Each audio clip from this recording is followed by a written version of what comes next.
পাবনার ঈশ্বরদীতে বৃহস্পতিবার বিএনপি জামায়াতের সংঘর্ষের সময় আগ্নেয়াস্ত্র চালানো যুবককে জামায়াত কর্মী বলে নিশ্চিত করেছেন ওই আসনের বিএনপি প্রার্থী হাবিবুর রহমান হাবিব।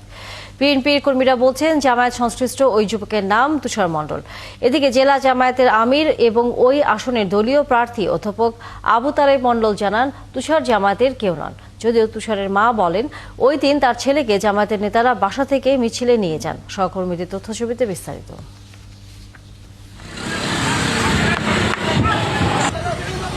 বৃহস্পতিবার বিকেল পাবনার ঈশ্বরদীর শাহপুর ইউনিয়নের চর গড়াগড়ি এলাকায় জামায়াতের নির্বাচনী প্রচারে বিএনপি ও জামায়াত কর্মীদের সংঘর্ষ বাধে। এ সময় প্রকাশ্যে এক যুবকের গুলি ছোড়ার ছবি ধরা পড়ে ক্যামেরায়। মুহূর্তেই ইন্টারনেটে ছড়িয়ে পড়ে অস্ত্রধারী যুবকের ছবি। বিএনপি কর্মীরা নিশ্চিত করেন এই যুবকের নাম তুষার মণ্ডল। ঈশ্বরদী শহরের ভেলুপাড়া মহল্লার বাসিন্দা তুষার দীর্ঘদিন জামায়াতের রাজনীতির সঙ্গে জড়িত। অধ্যাপক আবু তালেব মণ্ডল উনি আসছেন তার সরাউন সাপোজ স্বাভাবিক আসতে পারে। উনারা আসার পথে আমাদের বাড়ি ছাড়া মিদ্যাপাড়া ছাড়া 1 কিলোমিটার জগির যা মাত্র অতর্কিত বম বম করে গুলি ফুটাচ্ছে।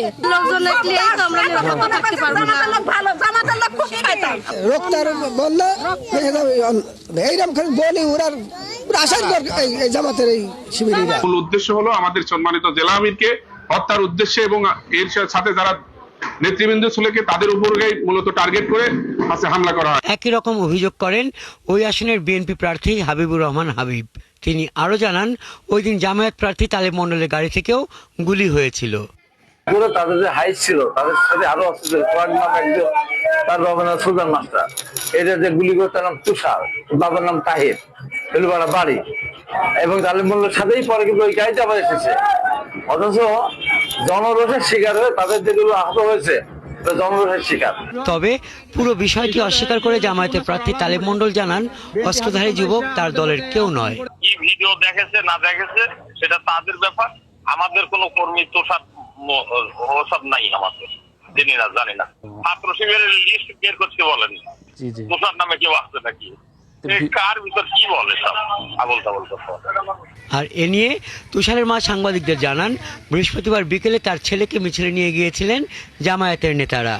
মামুন তালেব মণ্ডলের ভাইস ছেলে, সে আমার সালে কাশি করছে, মামু আজ কিন্তু যাবাই লাগবে, তুই অজুহাত দিলে হবিলানে, আজ কিন্তু তোর যাবাই লাগবে, এই কথা কয়ে 2 জনা লোক লেগে গেছে।